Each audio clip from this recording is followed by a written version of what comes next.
Pandian store சீரியலில் இனி என்ன நடக்க போகுது அப்படின்னு தான் பார்க்க போகிறோம்.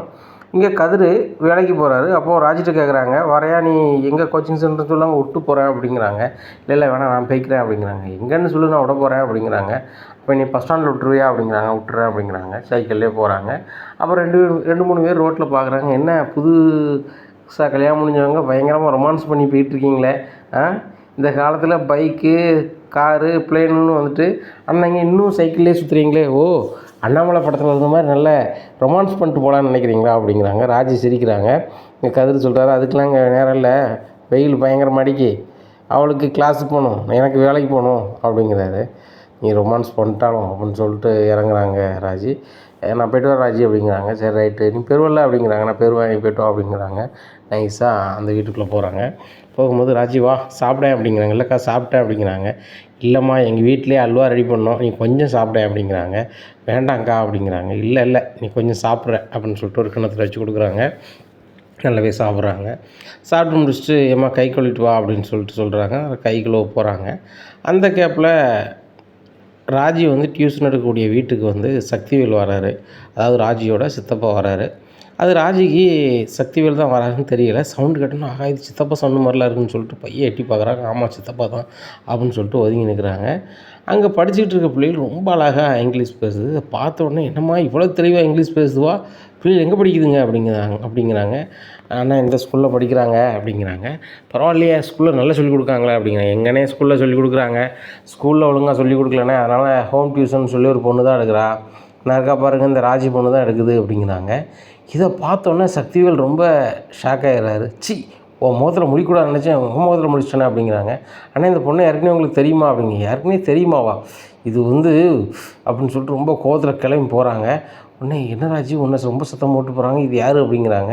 எங்கள் சித்தப்பா தான் அப்படிங்கிறாங்க. உங்கள் சித்தப்பாவா அப்படிங்கிறாங்க. அவங்க கடுமையான வசதியே அப்படிங்கிறாங்க. ஆமாக்கா அப்படிங்கிறாங்க. அவங்க அண்ணன் பொண்ணாக இருந்துட்டு நீ ஏன் இது பண்ண, அவங்க அண்ணன் பொண்ணு ஓடி போயிட்டான்னு சொன்னால் நீ தானா அப்படிங்கிறாங்க. உடனே ஆமாக்கா அப்படிங்கிறாங்க. இது மீனா சொல்லவே இல்லையே அப்படிங்கிறாங்க. சாரிக்கா அப்படிங்கிறாங்க. இதில் என்ன இருக்குது, ஆனால் உங்கள் அப்பாவுக்கும் உங்கள் சித்தப்பாவுக்கும் கோவம் குறையவே இல்லையா இன்னும், அது நாள் இருக்குங்களா அப்படிங்கிறாங்க. கொஞ்சம் நாளாயிருச்சு அப்படிங்கிறாங்க. ஏன் இன்னும் கோவம் போகாமல் இருக்குது அப்படிங்கிறாங்க. அவங்க கோவம் போகவே போகாதுக்கா, கிட்டத்தட்ட 30 வருஷத்துக்கு மேலே கோவம் வச்சுருக்குறாங்க. எங்கள் அத்தையும் அந்த வீட்டில் பிறந்தவங்க தான். அவங்க எங்கள் மாமாவை என் புருஷனோட அப்பாவை வந்து லவ் மேரேஜ் பண்ணிக்கிட்டாங்க. அன்னையிலேருந்து இன்றைக்கி வரைக்கும் பகையாக தான் நினைக்கிறாங்களே தவிர்த்து என்றைக்குமே உறவாக நினைக்க மாட்டுறாங்க. என்னை மட்டும் எப்படிக்கா நினைக்க போகிறாங்க அப்படிங்கிறாங்க. அதுவும் சரி தான், நான் தெரியாமல் சொல்லிட்டேன் ராஜி மன்னிச்சிக்கோ, அவங்க எதுவும் சொன்னாங்கன்னு சொல்லிட்டு நீ டியூஷன் எதுக்கும் வராமல் இருக்காத. என் பிள்ளைகள் இன்றைக்கி நல்லா படிக்கி இங்கிலீஷை உச்சரிக்க அப்படின்னு சொன்னால் கண்டிப்பாக அதுக்கு நீ தான் காரணம். இன்றைக்கி ஓரளவு நல்லா படிக்க ஆரம்பிச்சிட்டுக்க, நீ தொடர்ச்சியாக வந்தால் என் பிள்ளைகள் எங்கேயோ போயிடும் அப்படிங்கிறாங்க. நீங்கள் சொல்லிட்டேங்க்கா, இப்போ வீட்டில் போய் என்ன பிரச்சனை நடக்க போகுதுன்னு தெரியல அப்படிங்கிறாங்க ராஜி. ஏம்மா அப்படி சொல்கிற அப்படிங்கிறாங்க. ஏற்கனவே எங்கள் வீட்டுக்கும் எங்கள் அப்பா வீட்டுக்கும் ஆகாது. எங்கள் சித்தப்பா என்னத்தையாவது பேசுவார், இப்போ வேறு சலங்கையை வேறு கட்டி விட்டுட்டீங்க, இப்போ என்ன ஆக போகுதுன்னே தெரியல, எனக்கு ரொம்ப பயமாக இருக்குக்கா, நான் நாளைக்கு வரேங்க அப்படின்னு சொல்லிட்டு அவசர அவசரமாக கிளம்பி போகிறாங்க.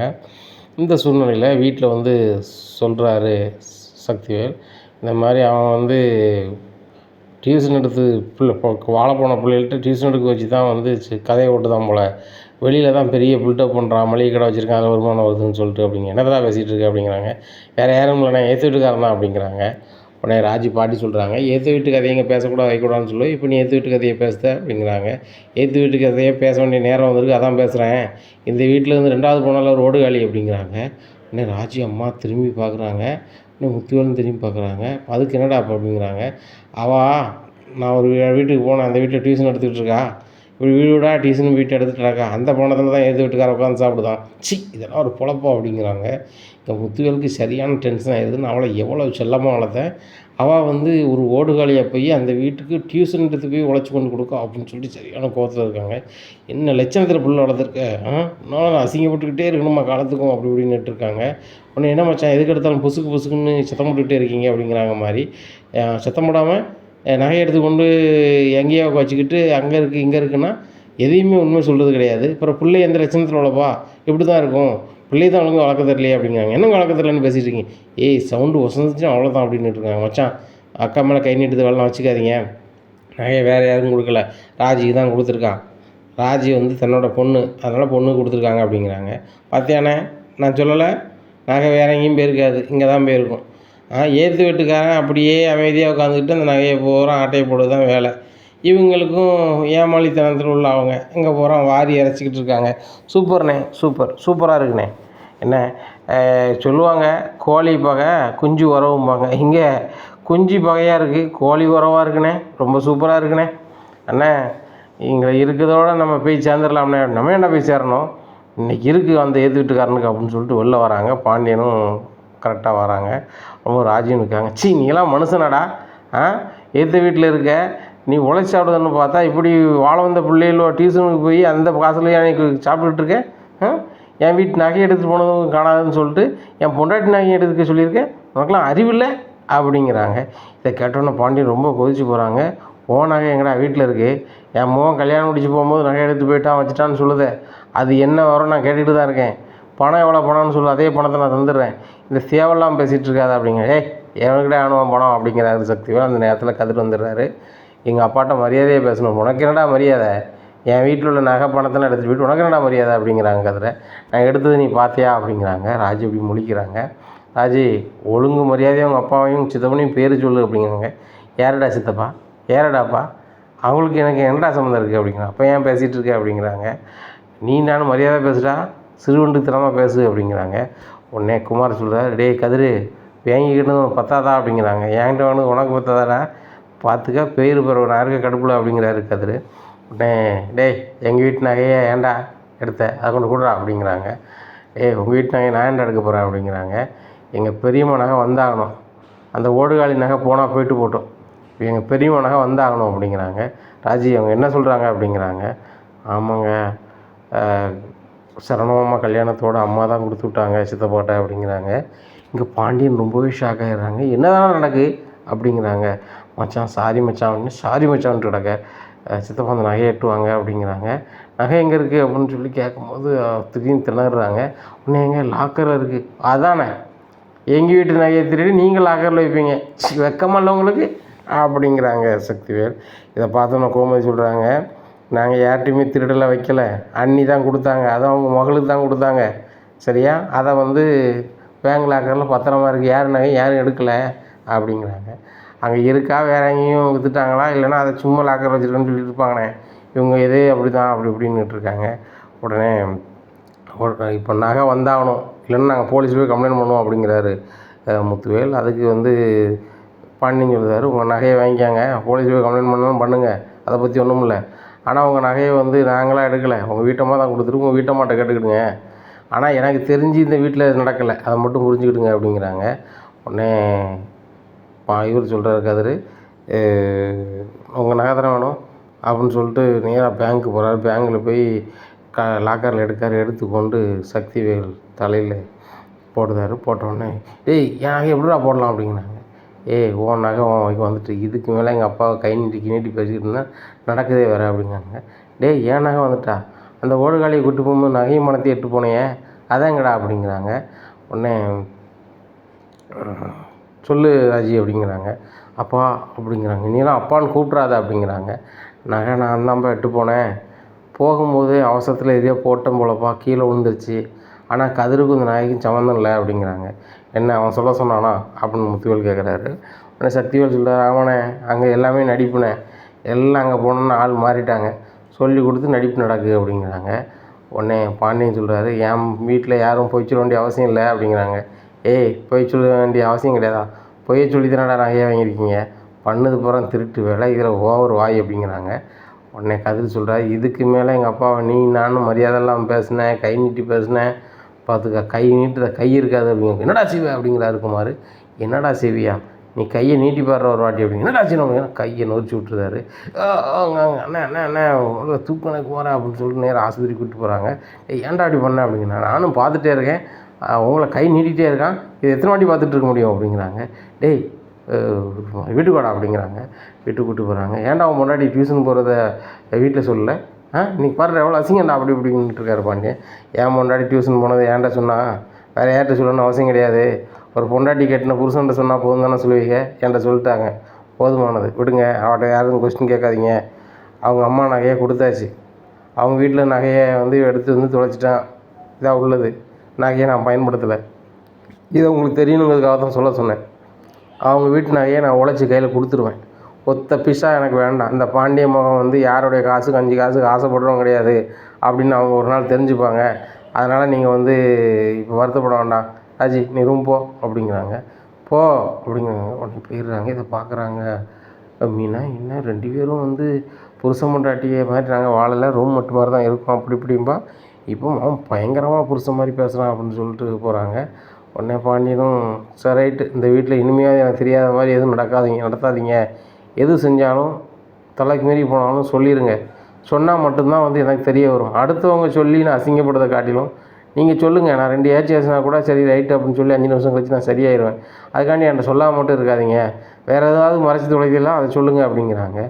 அப்போ தான் பார்க்குறாரு செந்தில், நம்ம இதை உள்ளதை சொல்லிட வேண்டியதா அப்படின்னு சொல்லிட்டு, அப்பா எங்களை மன்னிச்சிடுங்கப்பா, உங்கள் அக்கௌண்ட்லேருந்து 10,000 ரூபா அனுப்பியிருக்கேன்ப்பா அப்படின்னது. ஏன் அக்கௌண்ட்லேருந்து 10,000 அனுப்புனீங்களா அப்படிங்கிறாங்க. ஆமாப்பா, சரவணன் சென்னையில் இருக்கலாப்பா அப்படிங்கிறாங்க. ஆமாம், அதுதான் நான் காசு கொடுத்துட்றேன் அப்படிங்கிறாங்க. அது காணாதுப்பா, அண்ணி புக் பண்ண ரூம் வாடகை 26,000 அப்படிங்கிறது. 26,000 அப்படிங்க. ஆமாப்பா, 3 நாள் தங்கிறதுக்கு 26,000 அண்ணி வந்து புக் பண்ணையில் 5,000 சொல்லி தான் புக் பண்ணியிருக்கு. அங்கே போய் பார்த்துருக்காங்க, கூட 21,000 கட்டணும்னு சொல்லியிருக்காங்க. 2 மணி நேரமாக அதுக்கு முன்னாடி நின்று எங்களுக்கெல்லாம் ஃபோன் பண்ணாங்க. எங்களுக்கு என்ன செய்யணும்னு தெரிலப்பா. கதிர் ஒரு 5,000 உழைச்சி வச்சுருந்தான்ப்பா, அந்த பணமும் அவன் ஃப்ரெண்டுகிட்ட ஒரு 5,000 வாங்கியிருந்தான்ப்பா. அது போக அன்றைக்கி ஒரு 1,000 ரூபா அவர் தரலன்னு சொல்லிட்டு ஒரு கணக்கு வந்துச்சு பாருங்கப்பா, அந்த 1,000 ரூபாயை கதிர் எடுத்துட்டான்ப்பா. அது போக நீங்கள் செல்ஃபோனை வச்சுட்டு வெளில பேசிகிட்டு இருந்தீங்க, உங்கள் செல்ஃபோன்லேருந்து அண்ணனுக்கு 10,000 ரூபா அனுப்பிட்டான்ப்பா. ஆனால் மற்றபடி வேறு எந்த பர்சனல் தேவைக்கும் பயன்படுத்தலைப்பா. அண்ணன் இக்கட்டான சூழ்நிலை இருக்கும்போது என்ன செய்யணே தெரியாமல் கதிரும் நாங்கள்லாம் பண்ணிட்டோம்ப்பா அப்படிங்கிறாங்க. இதானா வேறு எதுவும் இருக்கா அப்படிங்கிறாங்க. அப்பா இதுதான்ப்பா அப்படிங்கிறாங்க. டேய் இது அப்போவே சொல்லியிருக்க வேண்டியதானடா அப்படிங்கிறாங்க. இல்லைப்பா அப்போ சொன்னால் நீங்கள் எப்படி எடுத்துக்கிறீங்கன்னு தெரில அப்படிங்கிறாங்க. எப்படி எடுத்துக்கிறீங்கன்னு தெரிலையா அப்படின்ட்டு இருக்கும்போது குமரேசன் வீட்டுக்கு வந்துடுறாரு. என்னப்பா பாண்டியா என்ன நடக்குது அப்படிங்கிறாங்க. பாருங்க மாமா என்னெல்லாம் செஞ்சுருக்கானோன்னு சொல்லிட்டு என் செல்லுலேருந்து எனக்கு தெரியாமல் 10,000 அனுப்பியிருக்கான் அந்த கதிர். இப்படி என்னெல்லாம் தெரியாமல் எத்தனை வாட்டி அனுப்பியிருக்காங்களும் தெரில அப்படிங்கிறாங்க.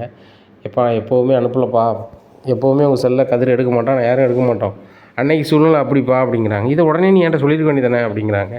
இப்போ இப்போவுமே கோவப்படுறீங்க, அன்னைக்கு இருந்த நிலைமைகளை எப்படி கோவப்படுறீங்கன்னு தெரிலப்பா, அதான்ப்பா சொல்லலை அப்படின்ட்டு. நீ கல்யாணம் முடிச்சு பெரிய மனுஷன், நீ கதிருக்கு மூத்தவன், இந்த வீட்டில் ஆம்பளை பையன்லேயும் 2வது, அப்படி இருக்கும்போது நீ வந்து அவனுக்கு புத்திமதி சொல்லணும், அவன் கூட சேர்ந்து நீனும் பண்ணியிருக்க அப்படிங்கிறாங்க. டேய் பழனி மாப்பிள்ளை நீனாலும் சொல்லக்கூடாதா அப்படிங்கிறாங்க. சாரி மச்சான் எனக்கு வேறு வழி தெரியல, ஆனால் நான் எடுக்கக்கூடாதுன்னு சொன்னேன், அவன் வந்து எங்கள் அண்ணன் இக்கட்டான சூழ்நிலை இருக்கான்னு பண்ணிட்டான் அப்படிங்கிறாங்க. டேய் சென்னையில் இருக்கும் என் முகம்தான்டா, நான் ஏசினாலும் பேசினாலும் என் பிள்ளைகளை பார்க்க வேண்டிய கடமை எனக்கு தான் இருக்குது. இப்போ இன்றைக்கி நான் கதிரை ஏசுகிறேன், எனக்கு ஒன்றா கதிர் விட போகிறேன்னா கதிருக்கு ஒன்று நான் விட போகிறேன்னா விட மாட்டோம்ல. அப்போ இக்கட்டான சூழ்நிலை இருக்கும்போது என் பையனுக்கு நான் கடமைங்களாம் அனுப்ப தானே செய்வேன். என்கிட்ட சொல்லுங்கடா, நான் இவ்வளோ நாளும் கதிரை தப்பாக நினைக்கிறேன், ஏற்ற வீட்டில் நகை எடுத்துகிட்டு வந்துட்டான், அதை இவனே காலி பண்ணிட்டான், செலவு பண்ணிட்டான்ட்டு. ஆனால் எடுத்துகிட்டு வரும்போது இந்த பிள்ளை கீழே போட்டு வந்திருக்கு. இப்போ அந்த பிள்ளை சொல்ல போய் தான் எனக்கே தெரியுது இல்லைங்கடா அப்படிங்கிறாங்க. உடனே எங்கள் மீனா மனசில் புலம்புதாங்க, நகை வந்து கண்ணந்திட்டு போனான்னு தெரிஞ்சால் நீங்கள் என்ன ஆட்டம் ஆடுவீங்களோ தெரியலையே அப்படின்னு சொல்லிட்டு மனசுக்கு நினைக்காங்க. செடி புலம்புது அப்படிங்கிறாங்க. அத்தை நீங்கள் தான் கல்யாணம் பிடிச்சிங்கன்னு தெரிஞ்சால் மாமா என்ன நிலமையில் இருப்பார் நினச்சி பார்த்துருந்தேன் அப்படிங்கிறாங்க. தாய் நல்லா இருப்பேன், நீ குழம்பிடாதம்மா அப்படிங்கிறாங்க. உங்கள் ஓட்டத்தை கண்ட்ரோல் தான் அப்படிங்கிறாங்க கோமதிக்கிட்ட மீனா. உடனே பார்த்தீங்களா அவங்க 2 பேரும் புருஷ பொண்டாட்டி மாதிரியே ஆகிட்டாங்க அப்படிங்கிறாங்க. அவன் தான் தாலி கட்டானடி பொண்டாட்டி தானடி அப்படி இப்படின்னுட்டு இருக்காங்க. என்னத்தை பேசிகிட்டு இருக்கு கோமதி பொண்ணுமில்லங்க அப்படிங்கிறாங்க. கோமதி இங்கே பாரு, நீனும் சின்ன பிள்ளை மாதிரி என்கிட்ட ஒன்றுனா மறைச்சிட்டு இருக்காத, நீ எதுவும் மறைக்கியா அப்படிங்கிறாங்க. நான் ஒன்றும் மறைக்கலைங்க அப்படிங்கிறாங்க. மறைக்காமல் இருந்தால் சரி தான், அடுத்தவங்க சொல்லி அசிங்கப்படுறதை காட்டிலும் என்கிட்ட சொன்னால் பிரச்சனை கிடையாது. இப்போ அந்த பிள்ளை டியூஷன் எடுத்தே அவனுங்க அப்படி தானே, அவன் புருஷன் என்கிட்ட கேட்டி அவன் தான் போகிறான், அவன் பொண்டாட்டி அவன் எடுக்க தான் செய்வாங்க. என்ன யார் என்ன சொன்னா என்ன, டியூஷனை வீட்டில் வச்சு எடுக்கட்டும், எத்தனை பேர் வந்தாலும் பரவாயில்லை. அந்த பணத்தை அவங்க வந்து இல்லாதவங்களுக்கு இலவசமாகவே எடுக்கட்டும், ஒன்றுமே பிரச்சனை கிடையாது. டியூஷன் எடுக்கணும் ஆனால் இலவசமாக எடுக்கணும், வீட்டு செலவு நான் பார்த்துக்கிட்டேன், ஒன்றும் பிரச்சனை இல்லை. டியூஷனுக்குன்னு ஒரு ஃபீஸை நான் கொடுத்துட்றேன், ஆனால் எந்த பிள்ளைட்டையும் 5 காசு வாங்கக்கூடாது அப்படிங்கிறாங்க. என்னங்க சொல்கிறீங்க அப்படிங்கிறாங்க. நான் மாதம் 15,000 ரூபா ராஜி கொடுத்துட்றேன், கஷ்டப்பட்ட பிள்ளைகளுக்கு எல்லாத்துக்குமே இலவசமாக எடுக்கட்டும். வீட்டு வாசலில் டியூஷன் இலவசமாக எடுக்கப்படும், என்ன இல்லாதவர்களுக்கு இலவசம்னு சொல்லி எழுதி போட்டு டியூஷன் எடுக்க சொல்லு அப்படிங்கிறாங்க. இதை கேட்ட கோமதிக்கு பயங்கர சந்தோஷம். சரிங்க, நீங்கள் மாதம் 15 ரூபா கொடுத்துருவீங்களா அப்படிங்க. நான் மாதம் 15 ரூபா ராஜி கொடுத்துட்றேன், அவள் டியூஷன் எடுக்கட்டும், ஆனால் எந்த பிள்ளைட்டையும் நினச்சிக்கூடாது ஃபீஸ் வாங்கக்கூடாது, நல்லா சொல்லிக் கொடுக்கட்டும் அப்படிங்கிறாங்க. உடனே சரிங்க நான் இதை சொல்லிடுறேன் அப்படின்னு சொல்லிட்டு ராஜி அப்படிங்க அத்தை சாரித்தா அப்படிங்கிறாங்க. அதெல்லாம் ஒன்றும் இல்லை, எனக்கு தான் தெரிஞ்ச விஷயமே, அவங்க மாமனுக்கு தானே தெரியாது, சரியா அவங்க வீட்டுக்கு தெரியாது, இப்போ தெரிஞ்சிருச்சு, இந்த பிரச்சனை முடிஞ்சிட்டு, இப்போ ஒரு நல்ல விஷயம் நடந்திருக்கு அப்படிங்கிறாங்க. உடனே கதிர் இப்படி திரும்பி பார்க்குறாரு. உங்கள் அப்பா ஒத்துக்கிட்டாரா அப்படிங்கிறாங்க. என்னத்தை ஒத்துக்கிட்டாரு அப்படிங்கிறாரு கதிர். வீட்டில் வச்சு டியூஷன் எடுக்கலாமா, ஆனால் யாருக்கும் ஃபீஸ் வாங்கக்கூடாதான் அப்படிங்கிறாங்க. இதை கேட்டால் ராஜுக்கு ஒரு மாதிரி ஆயிடுறாங்க. நம்ம டியூஷன் எடுத்ததே இவனுக்கு ஹெல்ப்ஃபுல்லாக இருக்குன்னு சொல்லி தான் அப்படின்னு சொல்லிட்டு சரியத்தை அப்படிங்கிறாங்க. ஏன் சரியத்தைங்க, மாதம் 15,000 சம்பளம் அப்படிங்கிறாங்க. யார் தான் தருவா அப்படிங்கிறாங்க. உங்கள் மாமா மாதம் 15,000 தந்துடுவார், அதை வாங்கி தர வேண்டியது என் பொறுப்பு, சரியா? ஆனால் நீ வார பிள்ளைகளுக்கு டியூஷன் இலவசமாக தான் சொல்லிக் கொடுக்கணுமா, அதுபோக வீட்டு வாசலில் இலவச டியூஷன் எடுக்கப்படும் ஏழை எளிய மக்களுக்குன்னு ஒரு சின்ன போர்டு வைக்கணும், அதை மாமாவே வச்சுருவாங்க அப்படிங்கிறாங்க. ரொம்ப நன்றி அத்தை அப்படிங்கிறாங்க. ஒன்றும் நன்றி என்கிட்ட சொல்ல வேண்டாம், மாமாவுக்கு சொல்லு அப்படிங்கிறாங்க. மாமா சாரி மாமா, அவங்களுக்கு தெரியாமல் பண்ண தப்பு தான் அப்படிங்கிறாங்க. ஒன்றும் இல்லைம்மா, நான் தான் இதை பண்ணியிருக்கணும், நீ ஏதோ ஒரு வகையில் உன் புருஷனுக்கு ஹெல்ப் பண்ணலான்னு சொல்லிட்டு போயிருக்க, ஆனாலும் உலகம் எப்படி நினைக்க பற்றியாமா, இப்போ ஒன்றும் கெட்டு போகல, இந்த பாண்டிய குடும்பம் புகழ் வந்து பேரும் புகழமாக தான் வரப்போகுது. டிஜிட்டல் போர்டு ஒன்று வைப்போம், இலவசமாக எடுத்து வார பிள்ளைகளுக்கு பூரா எடு, மாதம் 15,000 சம்பளம், 1ஆம் தேதி யாரும் அக்கௌண்ட்டில் எழுத மாதிரி நான் பண்ணிடுறேன், சரிதானம்மா? ஒன்றும் கவலைப்படாத, உனக்கும் நீ கவர்மெண்ட் வேலைக்கு போகிறதுக்குள்ளே இது ஒரு வாய்ப்பு. நீ கோச்சிங் சென்டர் போகிறோன்னு சொன்னோன்னே தான் நானும் சரி போட்டோம்னு விட்டேனே தவிர்த்து, இப்படி என் புருஷனுக்கு ஹெல்ப் பண்ண தான் போகிறான்னு சொன்னால் அன்றைக்கே அதை செஞ்சு சொல்லியிருப்பேன். என்ன நீ இதே மாதிரி டியூஷன் எடுத்தோம்னா அந்த பிள்ளை டியூஷன் எடுத்து அவனை சாப்பிடுதானு உங்கள் சித்தப்பனும் உங்கள் அப்பாவும் சொல்லுவாங்கங்கிறதுக்காகத்தான் நான் வந்து மறுவிக்கிட்டு இருந்ததுமா, வேறு ஒன்றுமே கிடையாது அப்படிங்கிறாங்க. சாரி மாமா, இந்த மாதிரி நடக்காதுன்னுமா அப்படிங்கிறாங்க. உடனே அதெல்லாம் ஒன்றும் இல்லைம்மா, நல்ல மாதிரி டியூஷன் எடு வை, ஒன்றும் பிரச்சனை கிடையாது அப்படிங்கிறாங்க. சரி மாமா ரொம்ப நன்றி அப்படிங்கிறாங்க. எனக்கு என்னம்மா நன்றி, சரி சரி விடு அப்படிங்கிறாங்க. உடனே கோமதி சரவண ஃபோன் அடித்தானா அப்படிங்கிறாங்க. எங்க பக்கத்தில் வந்துட்டாங்களா அப்படிங்கிறாங்க.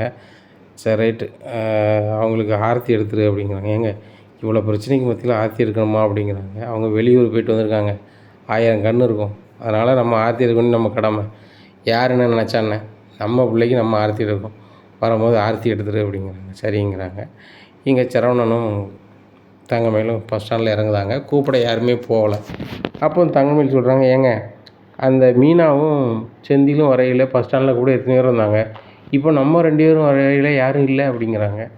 இப்போ மணி எத்தனை, இவ்வளோ நேரத்துக்கு எப்படி வருவாங்க, எல்லாருக்கும் வேலை இருக்கும், முதல்ல ஒரு ஆட்டோ பிடி வீட்டுக்கு போவோம் அப்படின்னு சொல்லிட்டு ஒரு ஆட்டோ பிடிச்சி வீட்டுக்கு வராங்க. உடனே வந்தோடனே இவங்க ஆரத்தி எடுத்து உள்ளே கூப்பிட்றாங்க. பார்த்தல வந்தோடனே நம்மளுக்குன்னு ஒரு மரியாதை இருக்குது தானே செய்யுது அப்படின்னு வாச்சிரோன்னா வாமையில் அப்படிங்கிறாங்க. ஏன் எல்லோரும் முகம் ஒரு மாதிரி இருக்குது, நான் வந்ததில் உங்களுக்கு யாருக்குமே சந்தோஷம் இல்லையா, நான் இந்த வீட்டு மூத்த மருமகன், நான் வர்றது உங்களுக்கு யாருக்கும் பிடிக்கலையா அப்படிங்கிறாங்க. உடனே மீனா மனசுக்கு முணங்குதாங்க, இந்த வீட்டில் என்ன நடக்குனே தெரியாமல் உழம்புதால அப்படின்னு சொல்லிட்டு, அக்கா நீங்கள் வந்ததில் ரொம்ப சந்தோஷங்க்கா, மனசே இனிச்சு போச்சுக்கா அப்படிங்கிறாங்க. தெரியும் மீனா, நான் வந்தேன் நினச்சி நீ ரொம்ப சந்தோஷம் தான் பட்டுருப்ப, நீ மட்டும் இல்லை ராஜியும் அத்தையும் ரொம்ப சந்தோஷப்பட்டுருப்பீங்களே அப்படிங்கிறாங்க. உடனே ராஜி ஆமாம் ஆமாடி, வீட்டில் என்னெல்லாம் வாசல் விழுந்திருக்கு, என்னெல்லாம் நடந்தது எனக்கு தெரியும், நீ எங்கேயோ இருந்து வந்துட்டு இப்போ என்னெல்லாம் பேசுகிற, சரி எனக்கு நம்ம பண்ணு அப்படிங்கிறாங்க. அத்தை எப்படி இருக்கீங்க அப்படிங்க, நல்லா இருக்கம்மா, அவங்கள பார்த்தா நாளாயிட்டு அப்படிங்கிறாங்க. பார்த்து நாளாயிட்டுமா, உன்னை பார்த்து தான் தினம் பார்க்குமாம்மா, அங்கே நீ பாத்ரூமுக்கு பக்கத்தில் நின்றாலும் ஃபோனுக்கு போட்டால் தான், ஹோட்டல் வாசல் இருந்தாலும் போட்டால் தான், ஒரே ஃபோட்டோவை தான் அனுப்பிக்கிட்டு இருக்கேன், இனிமையாவது அந்த மாதிரி ஃபோட்டோவை அனுப்ப மாட்டலாமா அப்படிங்கிறாங்க. அத்தை நல்லா ஹனிமூன் போயிட்டு வந்துட்டேனே அப்படிங்கிறாங்க. சரி சரிம்மா வா அப்படின்னு சொல்லிட்டு வீட்டுக்குள்ளே கூப்பிட்டு போகிறாங்க. இன்னும் என்ன அங்கிள் ரொம்ப அமைதியாக இருக்கீங்க அப்படிங்கிறாங்க பாண்டியன்கிட்ட. ஒன்றும் இல்லைம்மா அப்படிங்கிறாங்க. எதனாலும் என்கிட்ட சொல்லுங்கம்மா, உங்களுக்கு ஏதாவது வேணுமா வச்சு தட்டுமா அப்படிங்கிறேம்மா, நீ வெளியூர்லேருந்து வந்திருக்குமா ரெஸ்ட் எடு, எனக்கு மனசுக்கு சரியில்லை அப்படிங்கம்மா, வேறு எதுவும் பிரச்சனையாகுமா அப்படிங்கிறாங்க. ஒரு பிரச்சனை இல்லை அப்படிங்கிறாங்க. வேறு ஏதாவது பிரச்சனைனா சொல்லுங்கம்மா அப்படிங்கிறாங்க. இல்லை ஒன்றும் இல்லை மயில், ரூம் வாடகை எவ்வளவு அப்படின்னு கேட்குறாங்க. இதை கேட்டோன்னே மயில் திருதுன்னு முடிக்காங்க. ஆகா நம்மளே வாய் கொடுத்து மாட்டோமே அப்படின்னு சொல்லிட்டு, மாமா அப்படி அப்படிங்கிறாங்க. உடனே எல்லா விஷயமும் எனக்கு தெரியுமா, ரூம் வாடகை 26,000 வந்திருக்கு, நீனும் உன் புருஷனும் ஒரு வார்த்தை சொல்லலை, கதிர் பெரிய மனுஷம்னு அவனுக்கு ஃபோன் அடித்து அவன் இங்கேருந்து பணம் போட்டு விடுவான், ஏதோ ஒரு வகையில் போட்டு விட்டுட்டான், நம்ம வீட்டு பணம் தான், அது பிரச்சனை இல்லை, அவங்ககிட்ட பணம் 5,000 இருக்குது, போய் அவன் ஃப்ரெண்டு 5,000 வாங்கி எல்லாம் சமாளிச்சிட்டான். இப்போ அவன்கிட்ட பணம் இல்லைன்னா நினச்சி பாருங்கள், இப்போ தாப்பம் நாயகம் இருக்கேன், சரவணே நாயகம் இருக்கேன், புருஷனோட அப்பான்னு நாயகம் இருக்கமா உனக்கு, 2 பேருக்கும் நான் வந்தேன்னா ஒரு தாப்பம் மாதிரி என்கிட்ட ஒரு வார்த்தை சொல்லலாம்ல, நான் ஒரு கஞ்சன்தான், நான் வேசத்தான் செய்வேன், ஆனால் அத்தியாவசிய தேவைக்கு நான் அனுப்ப தானே செய்வேன். இப்போ கதிர் 10,000 அனுப்பிட்டான், 10,000 ஏமலை அனுப்பினான்ட்டு கேட்க போகிறேன்னா அண்ணனுக்கு ஒரு இக்கட்டான சூழ்நிலை அப்பா செல்லேருந்து அனுப்பிட்டான். இது ஒன்றும் பிரச்சனை கிடையாது. கதிர் இடத்துல நான் இருந்தாலும் அதை அனுப்ப தான் போகிறேன். என்ன இல்லைன்னா கடமைக்கு அனுப்ப போகிறேன். இதான நிலைமை. அதனால் எப்படி ஒரு இக்கட்டான நிலை வரும், எல்லாருக்கும் வரக்கூடியது தான். அப்படி வரும்போது ஒரு குடும்பத்தோட தலைவர்கிட்ட எல்லோரும் தெரியப்படுத்துங்க. நான் கண்டிப்பாக செய்ய தான் செய்வேன். ஏன்னா நான் கஞ்சனாக இருந்தாலும் செய்ய வேண்டியது செய்வேன். இதை எல்லாருமே மைண்டில் வச்சுக்கோங்க. இது கதிர் இல்லை, எல்லாருக்குமே நான் செய்ய தான் செய்வேன். ஏன்னா அதே மாதிரி யாருக்கிட்டையும் நான் விட்டு கொடுக்க மாட்டேன். என் பிள்ளைகள மாதிரி ஒரு பிள்ளைகள் உலகத்திலே கிடையாது. என்ன அப்படிங்கிறாங்க. டேய் பழனி அப்படிங்கிறாங்க. என்ன மச்சான் அப்படிங்கிறாங்க. நீனும் என் பிள்ளை தான், இன்றைக்கி பேசாமல் கடைக்கு லீவ் விட்ருவோம் அப்படிங்கிறாங்க. ஏன் மச்சான் அப்படிங்கிறாங்க. வேண்டாம், இதுக்கு மேலே நம்ம வந்து கடையில் போய் இருந்தோம்னு வச்சுக்கோ, ரொம்ப டென்ஷன் ஆகும். ஏற்கனவே எதிர்த்து வீட்டுக்காரன் நம்ம பேசியிருக்கோம், எனர்ஜியும் இல்லை, கொஞ்சம் ரெஸ்ட்டை போடுவோம், கடையை குமரேசமாவும் அடைச்சிட சொல்லு, நாளையிலேருந்து பார்த்துக்கலாம் அப்படிங்கிறாங்க. சரி மச்சான் அப்படிங்கிறாங்க. கடையை அடைச்சிடுறாங்க. கடையை அடைச்சி வீட்டுக்கு வராங்க. வந்தோடனே 2 நாட்டுக்கோழி வாங்கிட்டு வா அப்படிங்கிறாங்க. எதுக்கு மச்சான் அப்படிங்கிறாங்க. சரவணனும் மயில் வந்திருக்காங்க, அது போக நம்மளுக்கும் டயர்டாக இருக்குது அப்படிங்கிறாங்க. சரி ரைட்டு அப்படின்னு சொல்லிட்டு நாட்டுக்கோழி வாங்க போகிறாங்க. உடனே மீனா சொல்கிறாங்க, பார்த்தீங்களா சார், இங்கே வந்து என்ன பிரச்சனைலாம் போயிட்டுருக்கு. தங்கமயிலும் சரணமாக வந்தோடனே நாட்டுக்கோழிலாம் வாங்கிட்டு சொல்லுதாங்க அப்படிங்க. எல்லாருக்கும் சேர்த்து தண்ணடி வாங்கிட்டு சொல்லுதாரு அப்படிங்கிறாங்க. அத்தை நாங்கள் இவ்வளோ நாள் இருந்தோம், எங்களுக்கெல்லாம் வாங்கலையே அத்தை, தங்கமயில் மருமகன் வந்த உடனே வாங்குறாங்களே அப்படிங்கிறாங்க. அவர் கோவமாக தானே பேசினார் பார்த்தல அப்படிங்கிறாங்க. அந்த கோவத்தையும் பார்த்தேன். இதே இது வேறு யாராவது செஞ்சுருந்தாங்கன்னா எப்படி பேசியிருப்பார் மாமா. தங்கமயிலும் சரண மாமாவும் பண்ணோன்னா ஒன்றுமே பேசலை அப்படிங்கிறாங்க. என்னடி ஃப்ளோவில் அவன் பேரை சொல்லுதே, அக்கான்னு தானே கூப்பிடுவேன் அப்படிங்கிறாங்க. அக்கான்னு எல்லா மரியாதையும் வச்சுருந்தேன், என்றைக்கு இப்படிலாம் ஃபோட்டோவை யாட்டிக்கு போட்டு அனுப்பிட்டு கிடந்தாலும் அதுலேருந்து அவளுக்கு மரியாதை கொடுக்கதே விட்டுட்டேன் அப்படிங்கிறாங்க. அப்படிலாம் பேசாதடி, அவளும் நல்ல பிள்ளை தாண்டி அப்படிங்கிறாங்க. அத்தை நீங்கள் நினச்சிட்டு இருக்கீங்க அது 1ஆம் நம்பர் வசந்தா அப்படிங்கிறாங்க. சரி விடு, ராஜி நார்மல் ஆகிட்டாளா அப்படிங்கிறாங்க. அப்படி தான் நினைக்கிறேன் பார்ப்போம் அப்படின்னு சொல்லிட்டு. ராஜி அப்படிங்கிறாங்க. அப்படிங்கிறாங்க. இன்னும் நீ சரியாகலையா அப்படிங்கிறாங்க. என்னக்கா என்னால் எங்கள் அம்மா வந்து கஷ்டப்படுறாங்க அப்படிங்கிறாங்க. அதான் நகையை கொடுத்தாச்சே, ஒன்றும் பிரச்சனை இல்லை, நீனும் ஒன்றும் இல்லாதவ கிடையாது, சரியா பார்த்துக்கலாம், நாங்கள்லாம் இருக்கோம் அப்படிங்கிறாங்க. அக்கா அப்படின்னு சொல்லிட்டு அழுறாங்க. உன் புருஷனோட பாசத்தை அதில் தானே உன்னால் புரிஞ்சுக்க முடிஞ்சிச்சு. பார்த்தல, நீ கூட நாங்கள் ரூம் மட்டும் மாதிரி தான் இருக்காருன்னு சொன்னாருன்னு சொன்னேன். இப்போ பாரு, என் முன்னாடி நான் இருக்கேன், என் பொண்டாட்டிலாம் கை நீட்டி பேசல, யாரும் வச்சுக்கிடாங்களே, அவள் என் பொண்டாட்டி, சரியா? என் பொண்டாட்டிக்கு நீங்கள் கொடுத்து நகை போடணும் அவசியம் கிடையாது. என் பொண்டாட்டி நகை போடணும்னா நான் செஞ்சு போட்டுக்கூடான்னு சொல்லி கதிர் பேசுகிறான். இப்பேற்பட்ட புருஷன் கடைக்கு நீ கொடுத்து வச்சுருக்கணும். அவன் உண்மையிலே உன்னை லவ் பண்ண ஆரம்பிச்சிட்டான், உன்னை விரும்ப ஆரம்பிச்சிட்டான், உன்னை மனைவியாக ஏற்றுக்கிட்டான். நீனும் அவனை புருஷனாக ஏற்றுக்கிட்டு வாழ்க்கை நகர்த்த பாரு, அதான் சரியாக இருக்கும். இனிமேலும் நீ வந்து காலத்தை வீணாக்காத. காலகாலத்தில் அவங்க கூட சேர்ந்து வாழ்ந்து ஒரு குழந்தைய பெக்கப்பாரு, இதுதான் உனக்கு நல்லது. அப்படி பெற்றா மட்டும்தான் இன்றைக்கி இருக்க பிரச்சனை 75% மாறும் அப்படிங்கிறாங்க. இது எப்படிக்கா மாறும் அப்படிங்கிறாங்க. உனக்கு ஒரு வாரிசு வந்துட்டுனா கண்டிப்பாக பேரனோ பேத்தியை பார்க்கணுன்னு சொல்லி எல்லா தாத்தாவுக்கும் ஆசை இருக்கும். நானும் அதை நினச்சிக்கிட்டு தான் நகர்த்தி கொண்டு போயிட்டுருக்கேன். என் வீட்டுக்காரர் வேலைக்கு போயிடுன்னு சொல்லியிருக்காரு. அவர் போனாலும் போவாட்டிலும் எனக்குன்னு ஒரு வாரிசு வந்துட்டால் எங்கள் அப்பாவோ எங்கள் அம்மாவோ என்னை பார்க்க தேடி வருவாங்க, என் கூட பேசிடுவாங்க, நம்பிக்கை இருக்குது. அதே நம்பிக்கை தான் உனக்கும் சொல்கிறேன். நான் எங்கள் அப்பா அம்மாவது கொஞ்சம் தள்ளி இருக்காங்க, உங்கள் அப்பா அம்மா ஏத்தாப்புல தான் இருக்காங்க. உன் பிள்ளையோ பையனோ 2 பேரில் யார் விளாண்டாலும் அது வீட்டிலேருந்து எட்டி பார்க்க முடியும், சரியா? அந்த அன்பு வேறு தனியாக இருக்கும். அதனால் குடும்பம் செய்கிறதுக்கு பல வகையில் அது உதவிகரமாக இருக்கும். சீக்கிரம் கதிர் கூட சேர்ந்து ஒரு தாம்பத்திய வாழ்க்கையை வாழ்ந்து சீக்கிரம் வாரிசு உருவாக்க வழியை பாரு அப்படிங்கிறாங்க. சரிக்கா அப்படிங்கிறாங்க. சரி ரைட்டு, அதுக்குள்ளே முயற்சிகள் இறங்கு, அக்காவும் அதுக்குள்ளே முயற்சிகள் இறங்குறேன், பாய் அப்படின்னு சொல்லிட்டு கிளம்புறாங்க மீனா ராஜிக்கிட்ட. இனி என்ன நடக்கும் இந்த பாண்டியன் ஸ்டோர் குடும்பத்தில் அப்படிங்கிறத பொறுத்து இருந்து பார்க்கலாம். நம்ம சேனலை நீங்கள் மறக்காமல் லைக் அண்ட் சப்ஸ்கிரைப் பண்ணுங்கள். நன்றி, வணக்கம்.